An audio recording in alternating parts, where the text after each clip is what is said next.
مجان حضرت عائشہ صدیقہ رضی اللہ تعالی عنہ سے ایک صحابی رسول نے پوچھا نا کہ اما جان سرکار کی اوصاف کیا ہیں، آپ کیا فرماتی ہیں، کیا آپ قرآن نہیں پڑھتے؟ تو جی میں روزانہ پڑھتا ہوں، جو کچھ قرآن میں ہے وہ سرکار کا وجود مجسم ہے قرآن ہے۔ تو سرکار قرآن سے جدا نہیں تو اہل بیت بھی قرآن سے جدا نہیں ہے،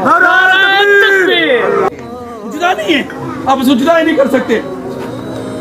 لاکھ جدا کرنے کی کوشش کرے، میں نے کہا نا عبد القادر جیلانی کو لاکھ جدا کرنے کی کوشش کرے، کیا کر لے؟ جدا کر لیے۔ اجمیر بابا کو جدا کرنے کی کوشش کرے، کیا کر لیے؟ داتا صاحب کو جدا کرنے کی کوشش کرے، کیا کر لیں گے؟ اگر ہمارے دادا محترم کو بھی جدا کرنے کی کوشش کریں گے تو نہیں کر سکتے۔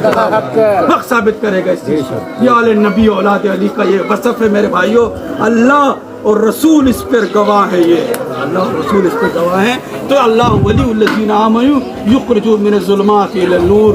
اور پھر کیا ہے؟ طاغوت کے اولیاء کیا کریں؟ ظلمات والے کیا کرتے ہیں؟ نور سے ظلمت کی طرف لے کے آتے ہیں، وہ ہمیشہ اسی میں رہیں گے۔ اگر آپ بچنا چاہتے ہیں اس تمام چیزوں کو تو سرکار کی جو ہے نا رسی کو پکڑے۔